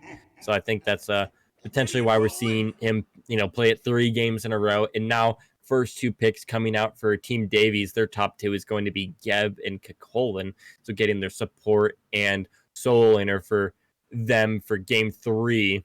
I'm interested on this Geb, and I don't think we've seen this kind of style of support. I mean, what do we have so far? Ymir, a Sobek, um, I'm missing another one. But the point being that a lot of these engaged gods, when Geb is kind of that peel god, I mean, we got that 3 shield being a huge shield and also a cleanse as well. So being kind of this back like peel support is something we haven't really seen in the All-Star game come out, but we are potentially seeing it. And now Kuzenbo and Nox, what's your thoughts on that, Bonsai Joe? They hovered the Bacchus. I was getting excited internally. Then they hovered the Scotty. I was still getting excited. Scotty's not something we see picked a whole lot. And then they hovered the Kuzenbo, and I went, "Oh, are they gonna lock it? Are they gonna lock in the turtle? Are they gonna lock in the turtle?" And then they locked it in. So we see the Kuzenbo coming out and the Nox. So Team Enemar's Barmy Army coming out with some fun picks here as well. So, you mentioned that Geb pick. I can't wait to see some Blink Cataclysms. If I don't see a 5-man Cataclysm this game, I am going to get so hyped for a Blink Cataclysm. I need it. Austin For Agreed sure. up the Thoth too. He's moving off of that Scylla despite it not being banned. Austin has looked strong on the Thoth recently. What do you think with that pick? I think it's a smart pick for him. I think, especially after game 2, you saw him just get ran at, and Scylla's obviously got a really good Sentinel to get away, but it can only get you so far. You can say the same thing for Thoth Dash, but I think the thing that's going to help him here with this Thoth is being able to have that long range damage. Scylla, you kind of have to be in like auto attack range to hit that root crush. Thoth, on the other hand, you don't have to be in that range. You can be farther back, use that extended range with the 3, and also an ultimate being a huge ranged attack. So I think this is just going to allow him to play a lot safer. I mean, he also has a Geb in his pocket, so Geb's going to be able to help peel for him. I think this is going to be, well, I was going to say he's going to be able to run away a little bit easier, but with this Odin pickup, it might have just neutered that. Sure has Odin being picked up by the side of the Barmy Army, Chernobog as well. So, Nox, Chernobog, the big damage dealers here. Dare I say we're gonna see that Kuzenbo out of the solo R. Really? That's what I think. I mean, Enemar has been playing it recently in his casuals. If I see that turtle go to the solo lane, I'm gonna get excited. That man is going to start throwing kappas everywhere and dealing some big damage. He's gonna try to hold off enemy god on the Kukulin, although they're not switching. I believe that is a Kuzenbo coming out from Yuri Forever. So I believe it's going to be Enemar mid on the Nox. Yuri Forever Kuzenbo might not be solo. I believe that's going to be Destiny solo on the Odin against the Kukulin from Enemy God, and Yuri Forever out of the support role on the Kuzenbo. Very interesting for sure. I mean, I bet we might get a little bit more insight once they're buying their soda items and going to respective camp spawns for sure. But definitely an odd team comp coming from Barmy Army, but as fairly standard comp coming up for Team Davies. I mean, the last pick that we didn't really mention was the Camazotz, of course, going to Davies. Camazotz is he's played when he played in mid lane, he's done well on it, and now taking to the jungle. I wouldn't be surprised to see him just as good, if not better, with Camazotz into the jungle role instead. So I think this is going to prove fairly tough depending on who's going where. This is definitely going to be an interesting game 3, an exciting game 3, and a game 3 that will determine the set. Now, I mentioned Yuri Forever on a support Kuzenbo. I think that means that we're gonna see a sub killer in jungle, possibly. Either that, or we're gonna see Destiny in the jungle picking up that Boomba's dagger. Yeah, so actually, we're gonna see Destiny in jungle on the Odin, and it's Nox support, Kuzenbo mid, Okay, so everything I've said in the last 5 minutes has been wrong. With Subkiller in the solo lane against enemy god, 4 blinks. 4 blinks from Enemar's Barmy Army. Let's Yeah, go. 4 that's blinks from the Barmy Army. Everybody but the Chernobog opting to buy that blink. 3 blinks from Team Davies. Everyone's going to be blinking around everybody. I am excited. This is going to be Yuri Forever on a mid Kuzin bow, going tier 2 Rod of Tahuti first item, and Destiny out of the jungle. Out of the jungle, looking for that first early kill, going that sub killer start. Oh, look out there behind the Thoth. Look out there behind the Thoth. And the hopefully. blink in from Destiny, looking for a kill, and the push pulls him into the jungle. Austin in a tough spot. No tower near to save him, but they're gonna have to back off. So no kill early from that 2-man red start, but they push Austin out of mid lane and get him away from that wave for a little bit. The blink from Davies onto Destiny puts him down low, and Oh my Davies finds gosh. first blood. I've now seen this start 3 times, and I think I can safely say that it's not working. They haven't got a kill on mid lane every time they've 2v1. The mid lane is played fairly safe. They're losing farm. I mean, we're a minute and 20 seconds of the game, and he's just now doing speed buff. Subkiller does go down by Chino Del Rey. Great knockup by Coda to set that one up in the dual lane. That's the second kill of the game. But I mean, that's like I said, the strat has potential, but it's just not working. It's just putting them behind. They chased him to the jungle on the right side, and even if they did keep chasing and potentially get the kill, there's 2 people that are just now finishing up blue buff that are going to be rotating over to this. So I mean, I like it. Maybe if they're securing left mids and right mids and confirming both of those neutral camps, I think that'd be huge. But they're just not getting farm off of it, and I think it's just putting them behind. I didn't even realize that it was an Achilles carry and a Chernobog solo. As you see, Yuri escaping that mid lane gank from Davies with approximately 2 health. Could be more, could be less. But and the dive from Kukulin under tower is going to find the kill on Rylan, as enemy god is in rage mode. Almost died into the tower there, sitting on low health. But NMR picking up some damage on Coda Bear, but not really finding anything. Interesting. It's interesting to go for I'm sorry, what's his name, Rylan in the soul lane, because I feel like that's a fairly safe character, having that Chernobog dash, especially when he got Dove there, not able to dash on the wall or protect himself. He must have used it a bit earlier and was on cooldown, but I wouldn't be surprised to see this be his only death. But now actually a gank coming here by Destiny onto Coda Bear, getting stuck in place. The shield being used, but not good enough. It's going to go to Subkiller. He's going to get his first kill of the game. 1-on-1 slashlight for himself, and all of the members of the team level 4. Now, Goat Boy, we talked about this a lot. Benevolence for the 3rd straight game.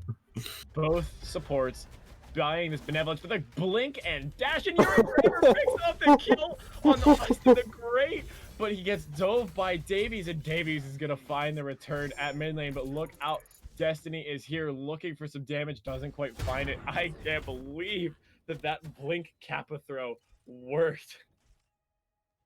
Yeah, huge damage by running off through the wave, getting extra damage on every tick of those minions. Now Davies potentially looking to invade this speed buff. He has used his clear, so it's gonna be hard to confirm this, but he's looking for the kill first. Does get the speed buff, but dies for it. Good gank here by Davies as Coda Bear is following him through the jungle, so not looking to steal any camps, just looking for ganks here, looking to get kills, not looking to stealing away any farm. Is now Chernobog's on the menu. Did nicely juked as he's able to avoid the 2 and 1 by Camazotz and maintain full health, so good job by Rylan to maintain safety there. I asked before this game started whether we're gonna see some fun picks or whether we're gonna see some sweaty gameplay. I think that we got the best of both worlds here, seeing a little bit of both from either side.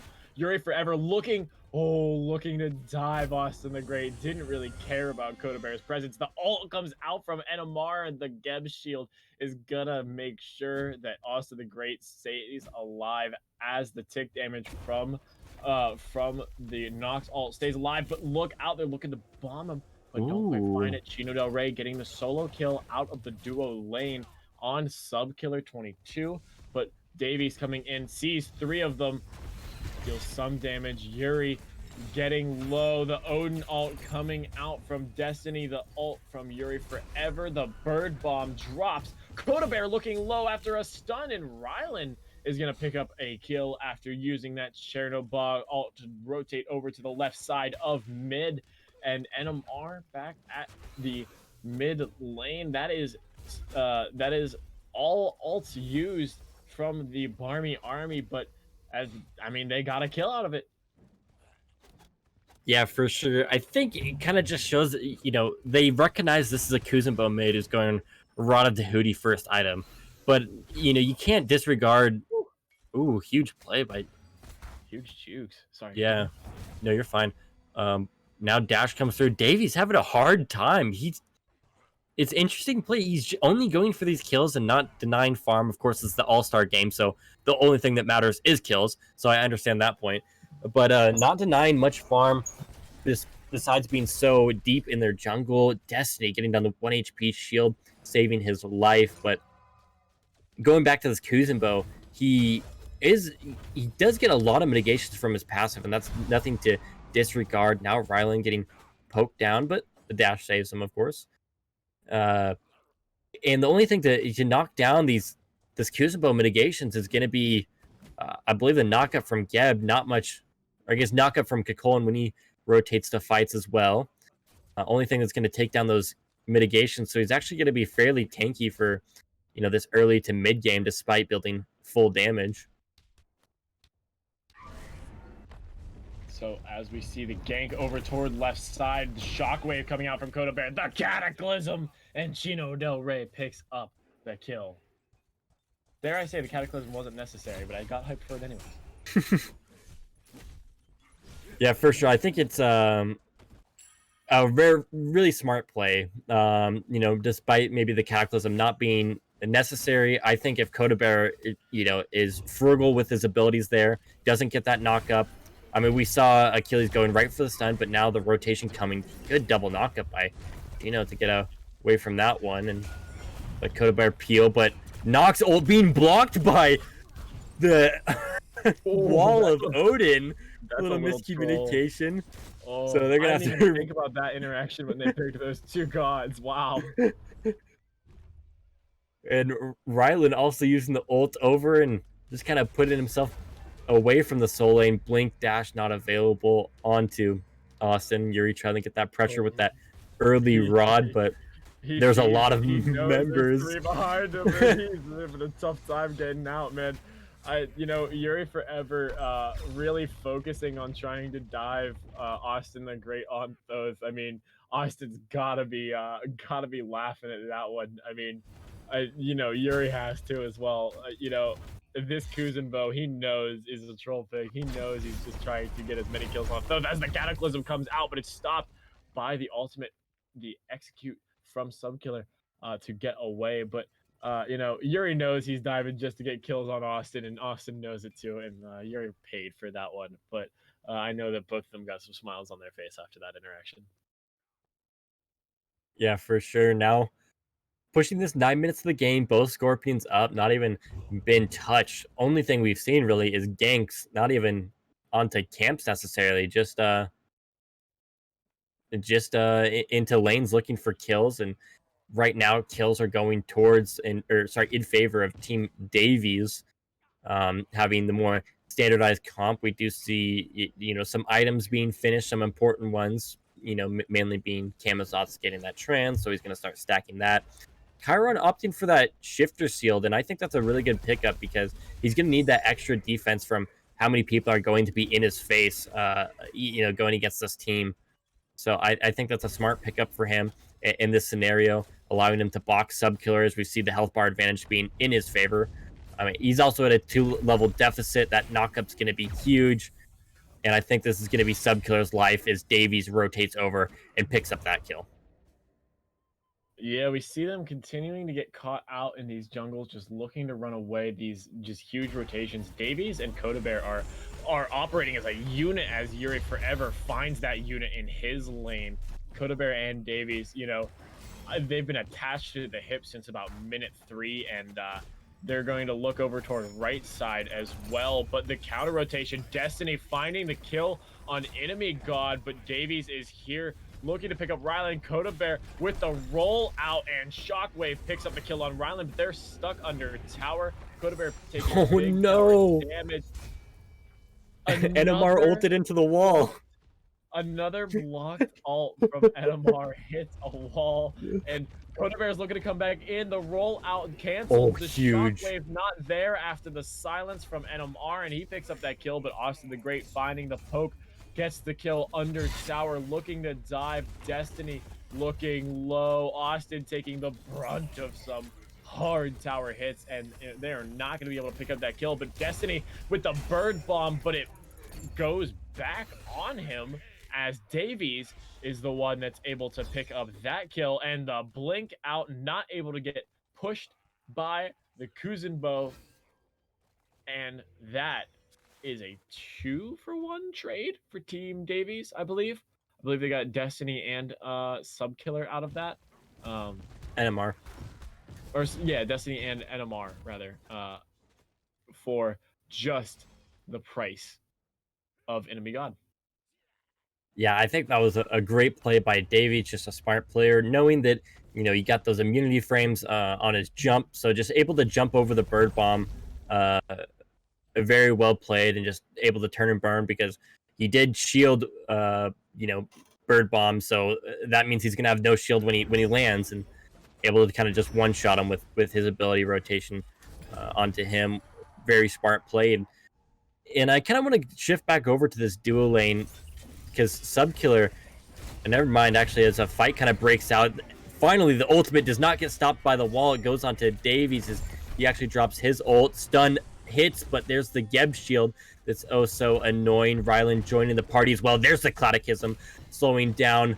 Subkiller picks up a kill on Chino Del Rey on the left side of the map as well, but the fight still continues in mid, and Nimigod picks up NMR.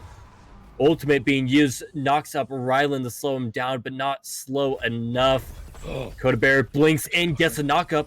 Not enough. Destiny shields as well. They're looking to push this low health bars. Austin the Great picks up Yuri Forever as well. That's going to be a second down.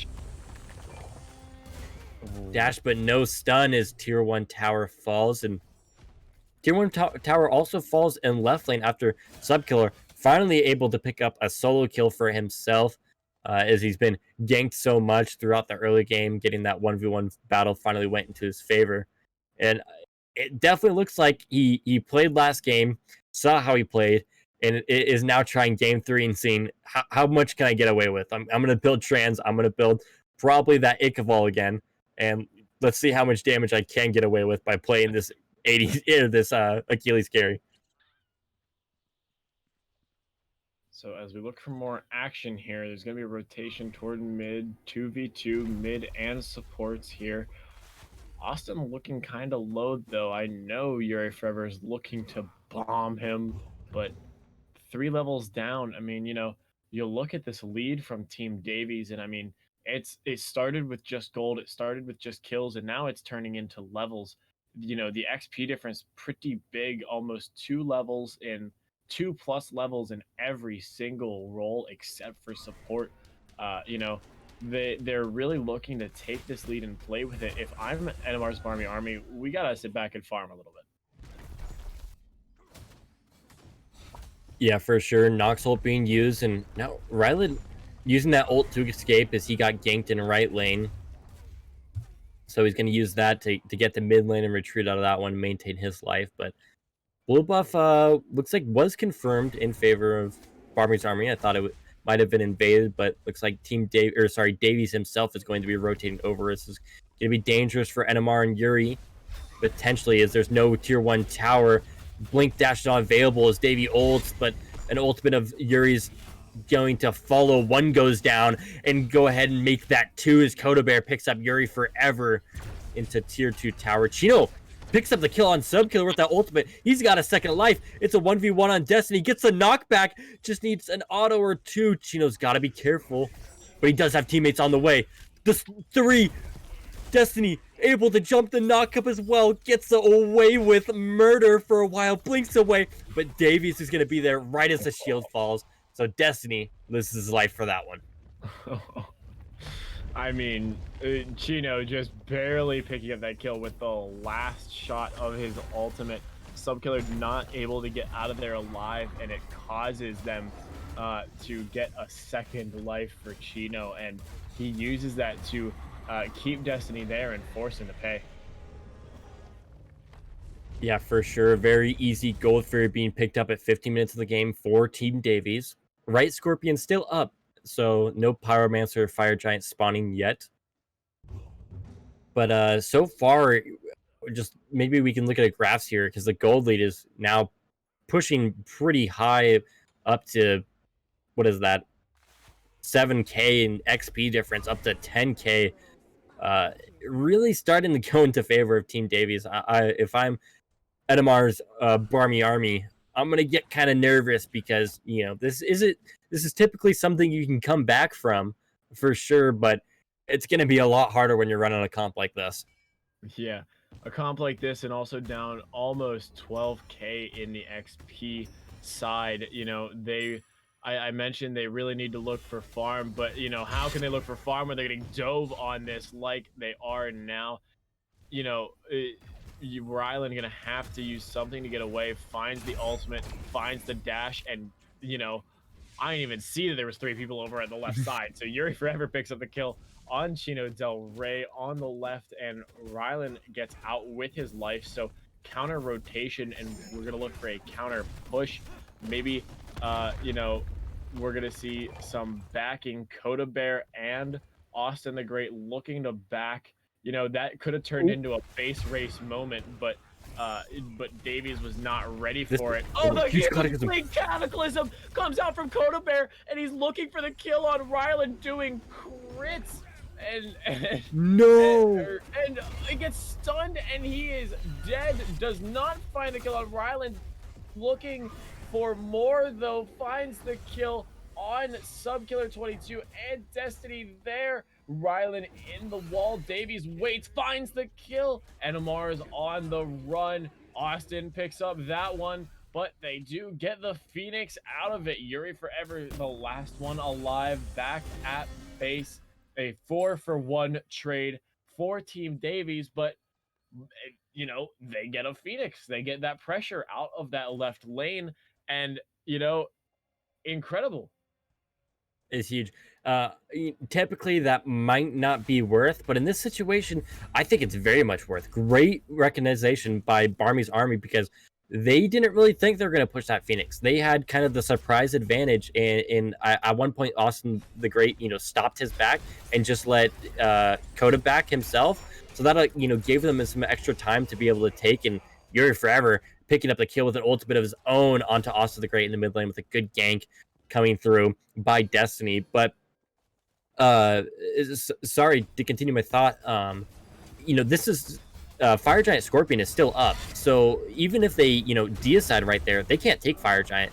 They have to run all the way down the map, and huge fight breaking out as ultimates fly through. Rylan barely escaping, and execute being used, but not able to execute, except for Davies getting Yuri forever here on this left lane. Now pushing past this tower. They're looking for kills. They don't really need the tower. Subkiller too low. That's what happens when you got no protections quite yet on Achilles. Davies puts him down in the dirt.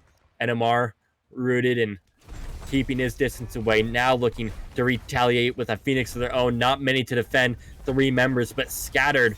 Only doing 40 damage, so this is going to take a minute. Chino Del Rey getting low. NMR picking up Chino on this left side. Phoenix Coda getting also extremely low himself. Rylan back with a full health bar, trying to get his autos through.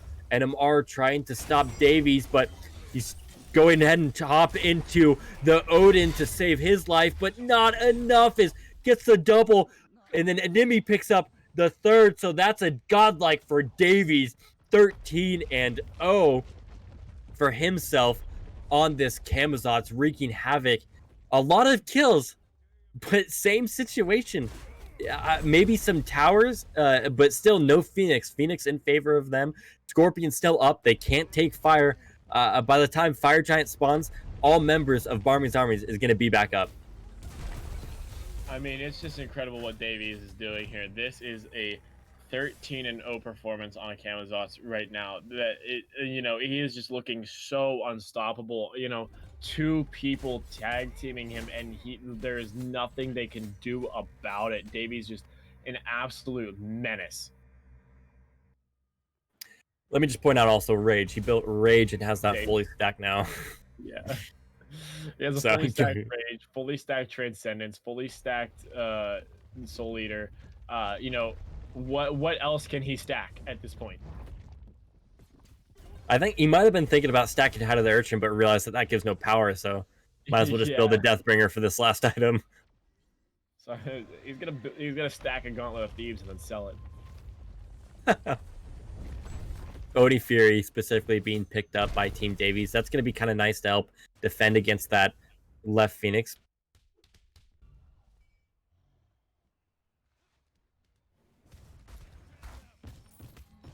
Sorry, Discord froze on me. Yeah, Discord is frozen for myself as well, so I'm a little behind. There's a big team fight breaking out over on the right jungle. We're going to have to get that back. Davies, I'm a little late. Davies picked up a kill on Yuri Forever, but now our stream is back at the casting booth. Davies picking up the kill under the tower on Subkiller and looking for more. Chino Del Rey picking one off in the back line. Davies just chasing. Enemy just chasing. Destiny so low. Enemy wants the kill though, and he finds it. That is a 4-for-0 trade for Team Davies going on to this Fire Giant. But look out, left side Phoenix. That's going to cost him. Phoenix down in favor of the Barmy army. But Team Davies is going to look for this Fire Giant as they look to pump damage into it. Chino Del Rey tanking the Fire Giant without Death's Embrace. Questionable decision making, but he does go back in looking a little low. Davies is picked off by Yuri Forever in the base. Don't know what was going on there, but that is a huge amount of shutdown gold. That's got to be at least 1,000 shutdown gold just for Yuri Forever himself and some. Don't really know what the thought process was there for Davies chasing down a kill in the base. Didn't really see it, but now Davies is down for 30 seconds and Yuri Forever gets 1,000 extra gold where you could turn that into a Spear of Desolation. Yeah, for sure. But I think, us casting, talking about this, the importance of the left side of Phoenix, the value of it, I think we're going to be a little misconstrued to the audience because this map may confuse you, but this is actually Assault. Only thing that matters here is kills, and right now Team Davies is winning in that regard, 32-12. This is the All-Star game, let me remind you. So you're here not to necessarily get the win. Yeah, it's good. It will give you a little points. You can mark it off as a moral victory, but what really gets you going, what these players want is that slash line. They want what Davey has right now, the 15-1. I mean, we see Austin the Great 6-2 as well. And right now, NMR Barmy's army is lacking in that department. You need these kills. This is your time to shine. Screw the win. Screw getting left side Phoenix. You got to show up. You got to look good for everybody, and this is the time to do it.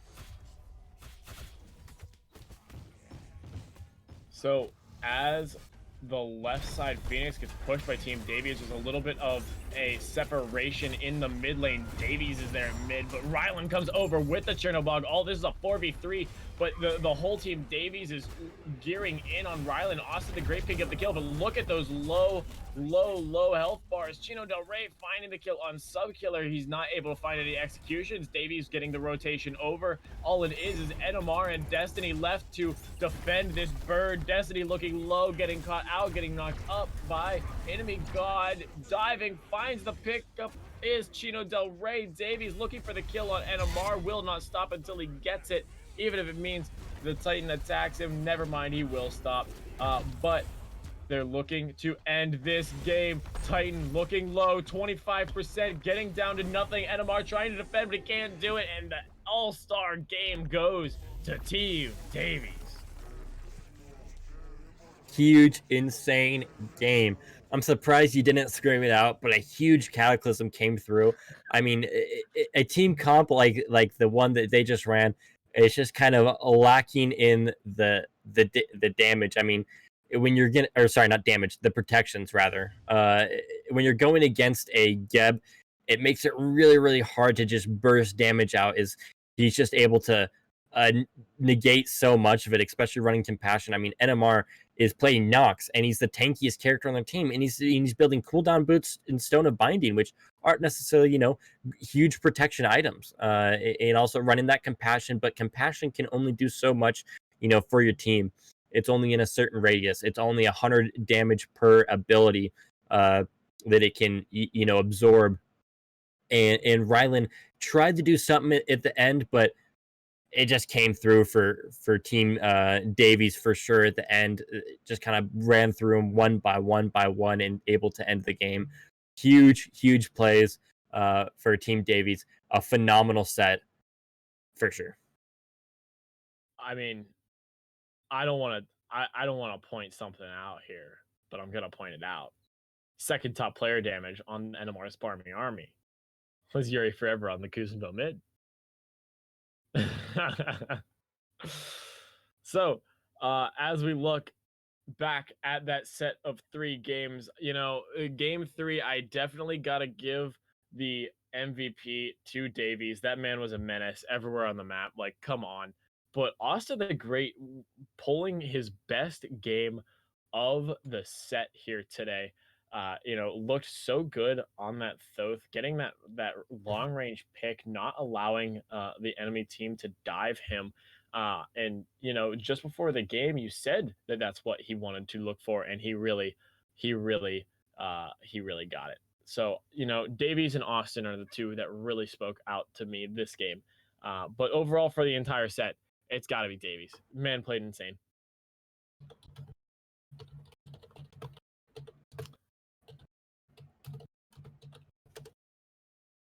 All right. So, Goat Boy, any last thoughts before we finish up our All-Star Game main event? No, you covered it all. Awesome. So, Goat Boy, thank you very much for joining me today. Appreciated having you back on the casting booth. Thank you to our main man, Media Man Link, on the camera. Really did a phenomenal job for us today.